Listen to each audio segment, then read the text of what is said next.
Je ne sais pas pourquoi, depuis hier, je vous fais des stories et quand je les poste, elles se postent en noir. Genre, il y a le son, mais il n'y a pas l'image. Donc, je ne sais pas pourquoi. Je ne sais pas si ça a déjà fait ça à quelqu'un. Si vous savez pourquoi ça fait ça, je veux bien, je suis preneuse. Parce que du coup, bah, aucun intérêt à poster des stories s'il n'y a que le son et pas l'image. Donc, ouais.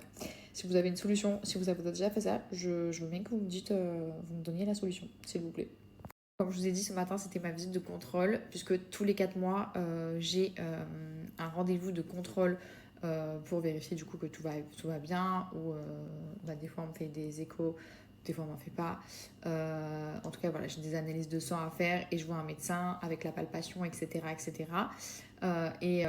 Du coup, mon premier rendez-vous de contrôle qui était en janvier, c'était pas très bien passé.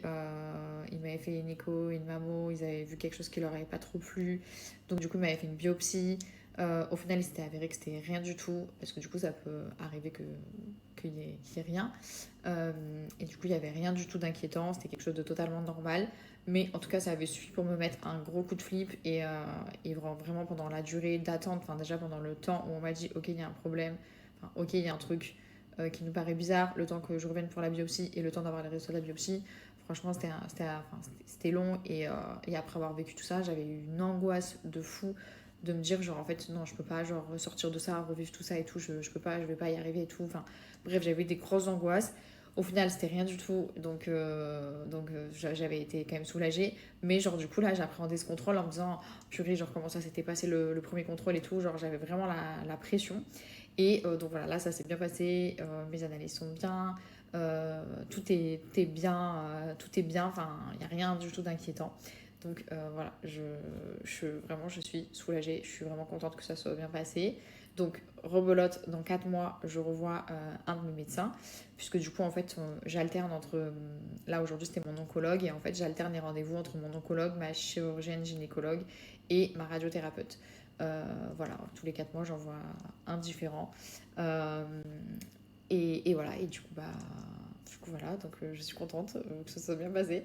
Et aussi, après, du coup, j'avais rendez-vous avec un chirurgien, puisque bon, là, vous le voyez pas parce que je suis habillée, parce que j'ai mon truc là qui maintient bien. Mais c'est vrai que du coup, ma poitrine, depuis la radiothérapie, du coup, j'ai un sein où il y a eu la radiothérapie et l'autre non.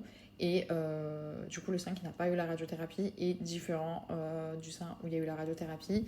Donc, bref, j'ai vu un chirurgien pour voir ce qui était possible de faire, les indications de chirurgie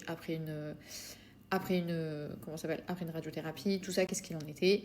Donc voilà, j'ai pris des renseignements, etc. À voir du coup ce qu'on peut faire. Mais du coup, voilà, c'était une matinée rendez-vous médical.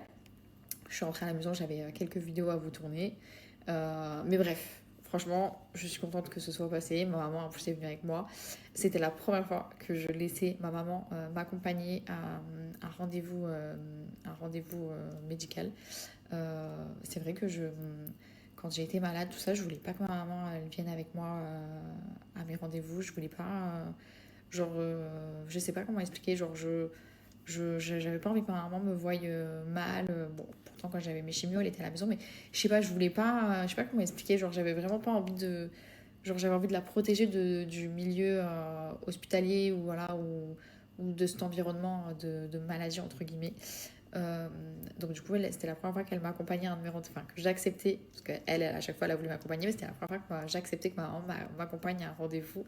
Donc bah, voilà, elle était contente de venir avec moi, et moi j'étais contente, enfin contente. J'aurais préféré ne jamais partager ça avec ma mère, mais là du coup, bah, en l'occurrence, j'étais quand même contente qu'elle m'accompagne, de lui montrer où c'est que j'avais été soignée, etc., etc. Bref, voilà, je vous ai raconté ma vie. En tout cas, j'espère que vous allez bien. Du coup, c'est une bonne journée. Je vais continuer à rester de bonne humeur. Parce que, bon, là, je vais encore vous raconter ma vie. Oh, vraiment, j'ai envie de vous parler aujourd'hui, hein. Mais, les gars, en ce moment, je vais avoir mes règles. Je suis aigrie. Vraiment, ça fait une semaine. Genre là, je sais qu'en ce moment, il faut pas que je m'écoute. Genre, je sais que là, pendant cette semaine-là, il faut que je prenne aucune décision. Ou que je ne parle pas, que je ne dise rien. Parce que vu que je vais avoir mes règles, je suis ultra, super, méga aigrie. Vraiment.